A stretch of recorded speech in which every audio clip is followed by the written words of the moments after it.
Do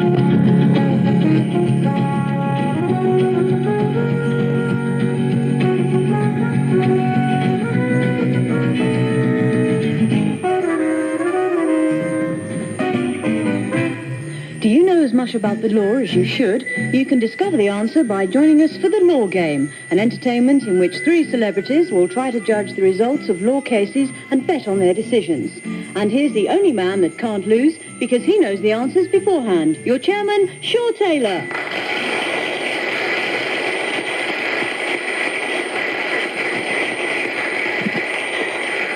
Good evening to you. Well, we have 3 more fictitious cases for you, which are all based on real cases that were judged in courts on the same points of law. Waiting in the wings are our resident repertory company, who will act out the stirring dramas until the point where I call them to a halt with the bell. And that is when the panel will be telling me who they think won the case and why. Now, each member of the panel has 50 points to start with and can get as many of those points as their confidence dictates on which side won. If they pick the winning side, I will match the points they bet.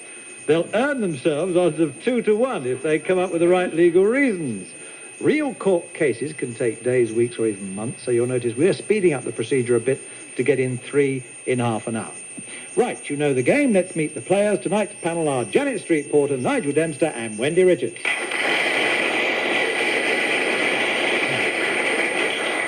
Janet Street Porter, journalist, TV presenter, and joint contender with Margaret Thatcher as the most impersonated lady on TV. I can't really do radio justice, can I?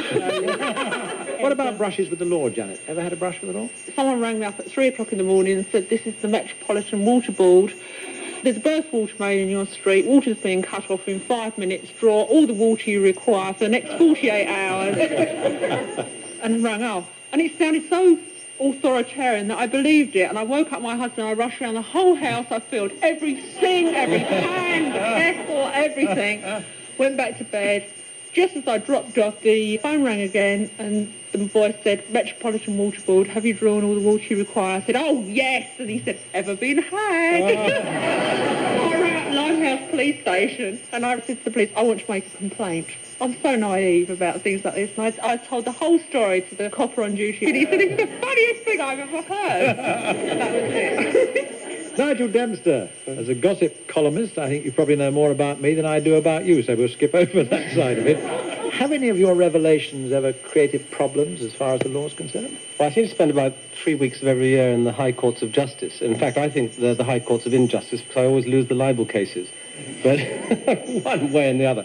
The only real bad brush I ever had with the law was about 20 years ago, when I was just a child, of course, driving into Trafalgar Square with a blonde at my side and a racy car, and it turned over entirely by itself. As luck would have it, the car behind was a police car, and they took me to Bow Street Police Station.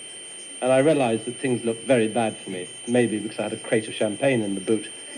And they said, look, you can just make one call to your doctor if you want, because we've got the police surgeon coming. So I gave them the number of my doctor, and about 10 minutes later, this was 4 o'clock in the morning, dawn coming up over London. And I said to the police inspector, I said, you got through? And he said, yes. He said, but he's not very pleased with you. I said, why is that? He said, that was your dentist. Now, Wendy Richards, we know all about you from Are You Being Served. Have you ever been served with a summons or anything to do with the law? I met some chaps from the West Sussex Constabulary a couple of weeks ago, and they gave me this bookmark. Now, I've got a young man that I know who's just gone to South America for a holiday, so I thought I'd give him this to remember, because it says, never go with strangers. And then I turned it over and it says, if you're ever frightened, ask an adult lady for help. So I left it. All right, panel, let's go straight into tonight's first situation. It's one that I gave you details of last week. It occurred because of a local government by-election being held in a northern town. Now, there'd been a straight fight between Labour and Conservatives, and the pundits predicted it would be a close thing. The two candidates chatted with each other just prior to the results being announced. Well, whatever the results, Mrs. Broker, I want to congratulate you on a clean and skillfully fought campaign. It was a pleasure competing with you. Oh, thank you, Mr. Crawford. Same goes for you. I've never thought it right to base a campaign on knocking the other side. What our constituents really want are plans for the future. Yes, I quite agree. It doesn't help either side. But, you know, I think what bothers me most about standing in these elections is how we seem to lose our individuality. Well, I don't think anyone gives a hoot about you or I as people. Well, I suppose that's the price one paid. Maggie went through it and every Prime Minister before her. The system does offer its rewards in the end. Oh, look, the mayor's coming out with the results. My scouts tell me we were neck and neck an hour before the polling stations closed. Well, whatever the results, may the best man... Or, woman. win. Is it on? Oh, yes. Quiet, please, ladies and gentlemen. Thank you. As returning officer for the constituency of Newborough South, I certify the vote poll in this by-election to be as follows. Mrs. Edith Roker, 7,309.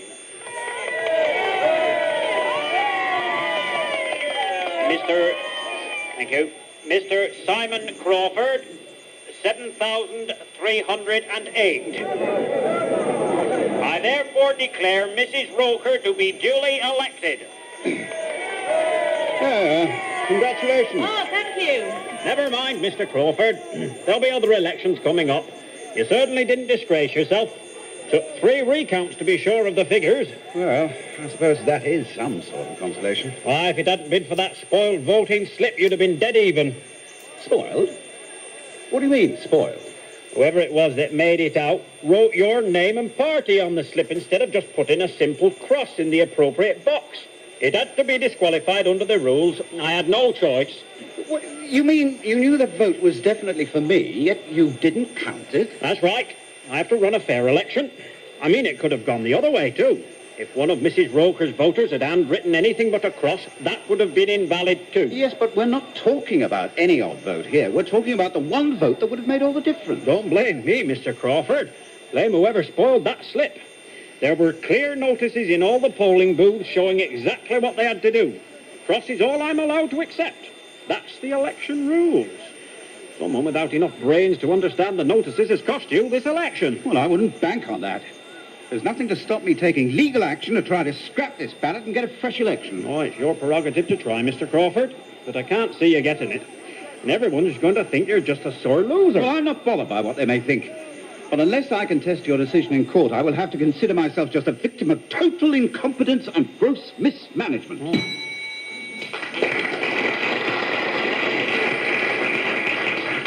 So, Simon Crawford went to court. He tried to get the election declared null and void and have it rerun. Did he succeed or did he not? Janet, what do you think? I don't think he would have won, because on a ballot paper, the parties are never listed, only the people's names, and you have to work it out. Well, that's right, yes, but somebody had written down his name, so obviously they wanted him to win, didn't they? Well, his name's already there, so why are they going to write it all over again? Unless, presumably, they couldn't read, so how could they write?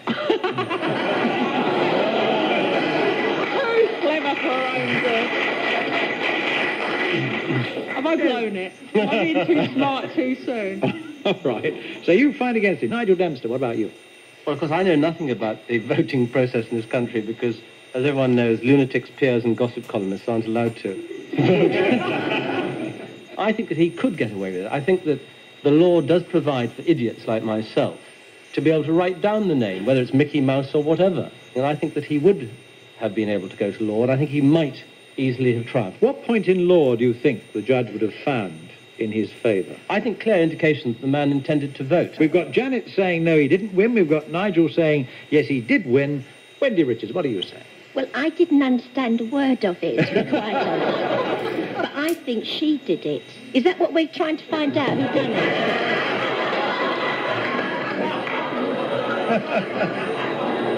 Is that the right programme? No, it's not who done it. No, it's very simple, really. I mean, the argument basically is, should you accept a paper which doesn't follow the rules exactly? On the piece of paper it says, put a cross by the name of the candidate that you think should win, and whoever did this piece of paper, and we don't know who, because, as somebody said, you don't know whose name is on the paper. It's simply a piece of ballot paper. If the person who did it didn't put a cross, but put the man's name instead, would you have accepted that or not? As a judge. Well, I still don't understand it, No. but... Pick one side or the other. Yes. Yes, which? Did he win or did he lose? I think he won. I won't ask you your reasons for thinking that. He's going to thump me when I get outside. But what I will do, I'll come back to Janet. Oh, you've got 50 points to play with, Janet. You are the odd girl out at the moment. Yeah. You say he didn't win. You've got 50 points. Remember, if you are right for the right reasons, I will give you double. If you're simply right, I'll give you evens. How many of your 50 will you bet? Only 10 because I'm having an anxiety attack at being singled out. Right, Nigel Dempster, you have 50 points as well. What will you bet of your 50 points? Confident to the last, 20. Wendy, you're on Nigel's side, so you could win, you could lose on this one. How many points will you bet? I'll do 20 in all. Right. I'm here to tell you then that Mr. Crawford won his case. The election was declared null and void. The judge said that the intention that the vote was for him clearly appeared on the ballot paper, even if it wasn't shown by means of a cross. And this is exactly what you said, Nigel. He added that the local election rules would have made that voting slip invalid if the voter could have been identified from what he wrote. But as he couldn't be identified, he obviously meant Mr. Crawford to win. The judge accepted this, and the election was rerun. So, Janet, I'm sorry you lost 10 on that, so you're down to 40 points. Nigel, I'm happy to say you gave me the right reasons for it, so I'll give you double. So your 20 becomes 40, you're up to 90 points. And Wendy, you did extremely well for somebody who didn't understand a word of it. You've got 70 points.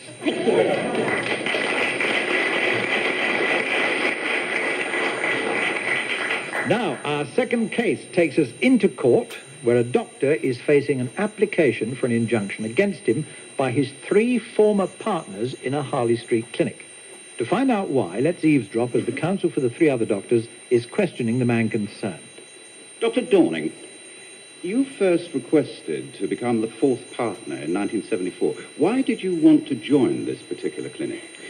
I had a small one-man private practice in St. Albans, but the lease on the premises ran out.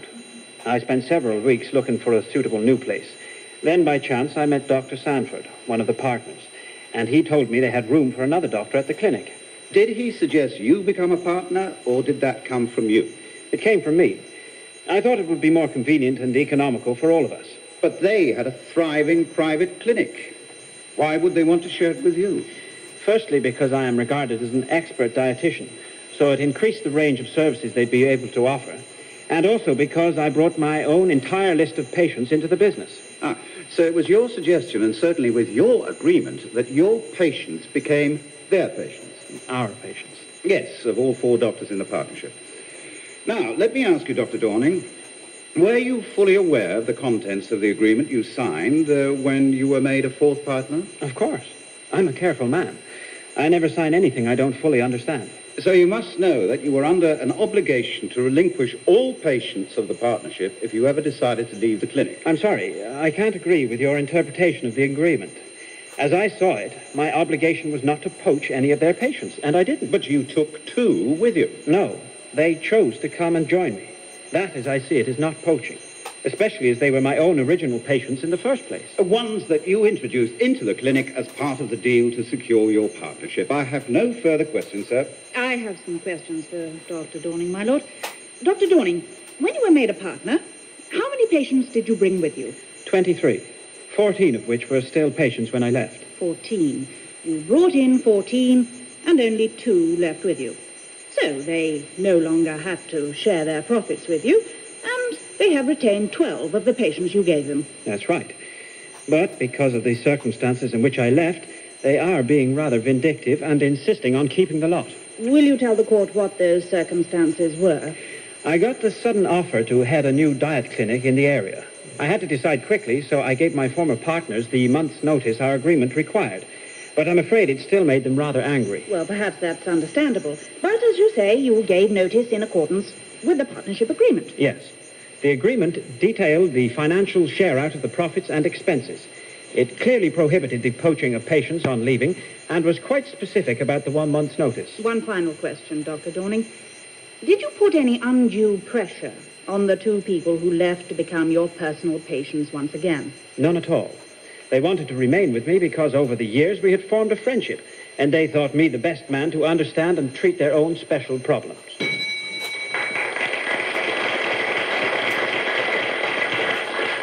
So, panel, on the basis of what you heard there, could the partnership get their injunction to prevent Dr. Dorning from continuing to treat those two private patients? Or was it too late for that? Nigel Dempster. And I would have thought that they would have got the injunction. And poor old Dr. Dorning would have been out. Had to give back his two patients. Even though they themselves wanted to go with him. I didn't like the way that counsel puts that sort of terrible pressure on people when they say, did you force them away? And judges wake up when they hear things like that. They write in their pad, force away, force away. And 2 days later, they give a judgment against him. I think he's in trouble. Wendy Richards. You have the right to change your doctor, right, if you don't like them. Yes. So if they were quite happy with him and he was going somewhere else, then they had quite right to go with him if they wanted to. Yeah. What he did sign was a thing saying that he would not take any of the patients with him. Yeah, but they have the right to go. So you really find that he was quite right to take his two patients and got away with it? Yeah. Yeah? All right, darling, I'll put you down for Dorning. Now, Janet, what about you? I don't know. I've been so many doctors. I always try a different one for new illnesses. No, seriously, if they had a legal agreement, the legal agreement binds, but I agree with Wendy whether a patient has a right to go to whichever doctor he likes. All right. Stick with me, Jack. So it's girls. I mean, Wendy and I have obviously been to a few doctors in our time, and we are on the side of the patient in this. Would you like to have a conversation about your various illnesses? No, there's nothing wrong with us at the moment. We're doing just fine. Are you sure you were brunette when you came in? Gone pink. Anyway, Nigel, you were the first to answer, so I'm going to ask you how many of your 90 points you have now. You will bet that you are right and the two girls are wrong. At least 40. Wendy, you say that the partners lost the case, that he won. How many will you bet? You've got 70 points to bet with. 20. Janet, you have 40 points to bet with. 30. I've got nothing to... You say that the partners lost their case. Nigel says the partners won their case. I can tell you the partners lost their case. Girls, you are right.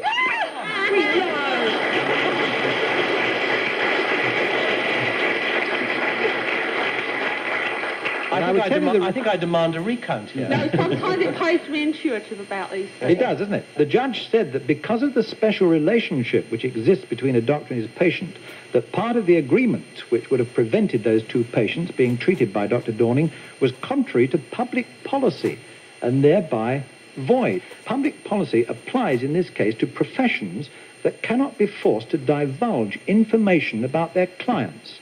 And that would mean doctors, priests, lawyers, etc., etc. Dentists?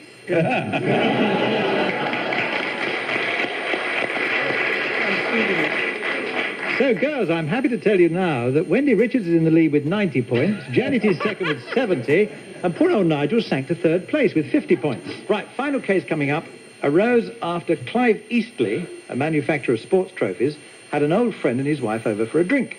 He showed them his treasured coin collection. Oh, I say, this one's in very good condition, Clive, considering it must be about 100 years old. 105, to be exact. Gosh! It's interesting to compare it with the one next to it. That's also Queen Victoria, but in that one she has the bun on the top of her head instead of at the back. Oh, so she has. Goodness, I never noticed that. It was designed to give her a better image. The first one was considered to be a bit frump. Yeah, you've got some fine stuff here, Clive. Let me know if you ever decide to sell any. There's several here I'd like for my own collection. Well, there's quite a few I keep in the safe that I haven't shown you yet. Don't bother, old man. I'm jealous enough as it is. Well, there is something in there I'd like you to have a close look at.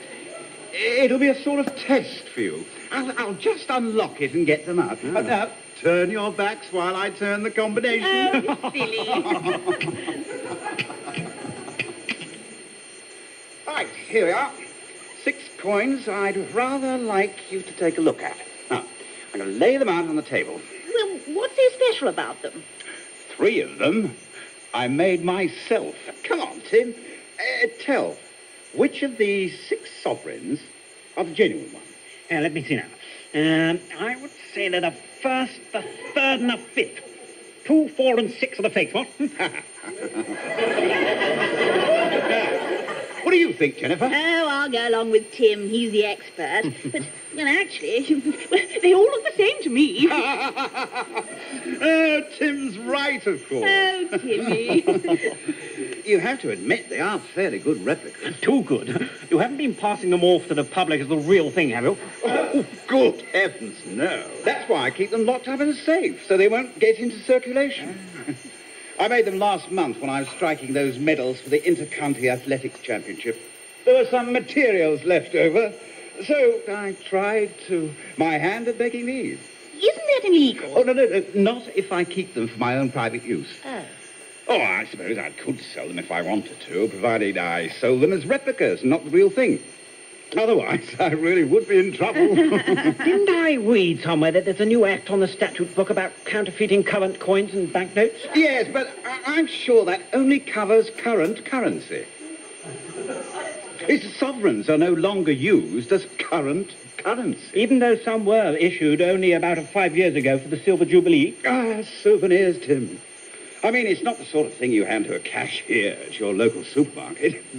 Well, a genuine one costs £71 each. I mean, that's what the Bank of England sold them for in 1977. I mean, they're purely collector's items. I don't want to be a bore about this, Clive, but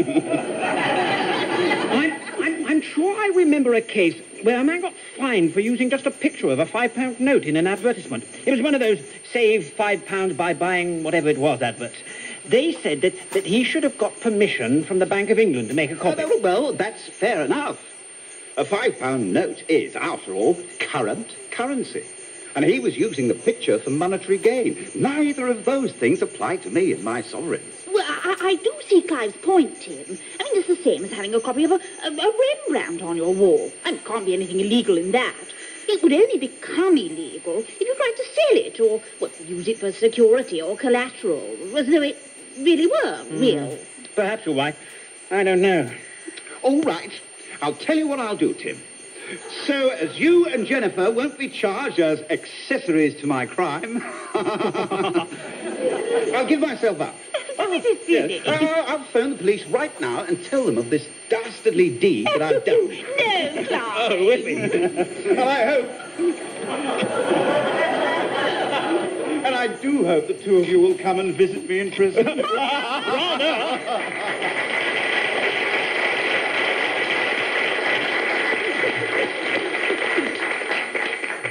Well, Clive Eastleigh told the police he said he'd made those 3 sovereigns, ha, that he kept them locked in his safe, had no intention of passing them on to anybody else.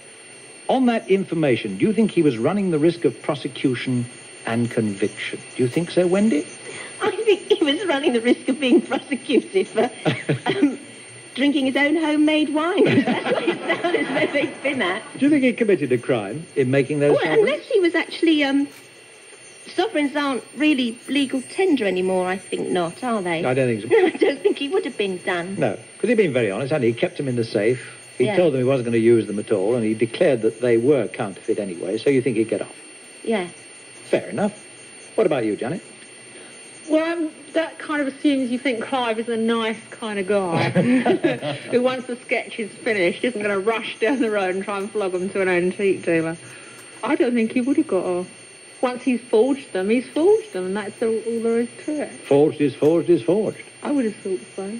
That's only because I buy a lot of things at junk, at auctions and things. I get very cross if I don't get the real thing. I think he wouldn't get off. Nigel? I think the law is very clear that you cannot, in any way, make a facsimile of any part of the currency, whether it's a coin or a note.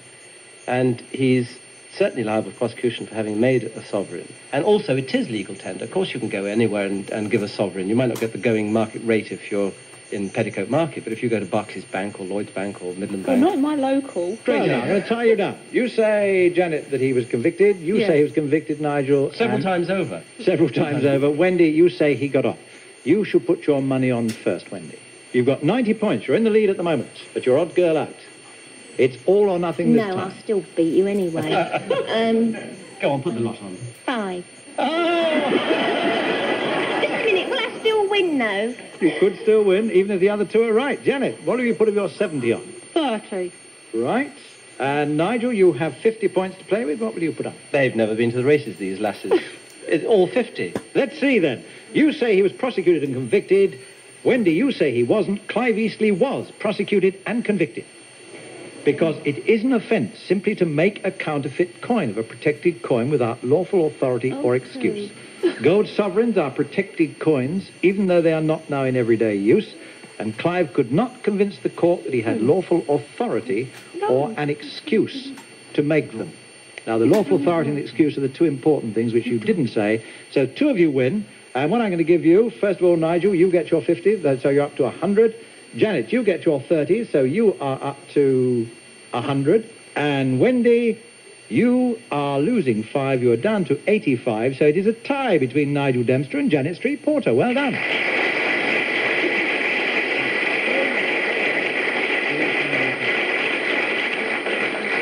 But what a close run thing. Well, that's all the cases we have time for tonight, but before you leave us, let me give you some details of one we'll be dealing with in next week's show. It concerns a policeman who arrested a woman in her own house without a warrant to enter. He claimed the warrant wasn't necessary as the occupant left the door open. Was he right or otherwise? Think about it, and then join us again next week and see if you were right. Until then, let me say good night on behalf of tonight's panel of Janet Street Porter, Nigel Dempster and Wendy Richard, the Law Game Repertory Company, who were Miranda Forbes, James Kerry and Vincent Brimble, deviser and writer Brad Ashton, legal advisor Doug Cracknell, producer Jan Ravens and me, Shaw Taylor. Bye-bye.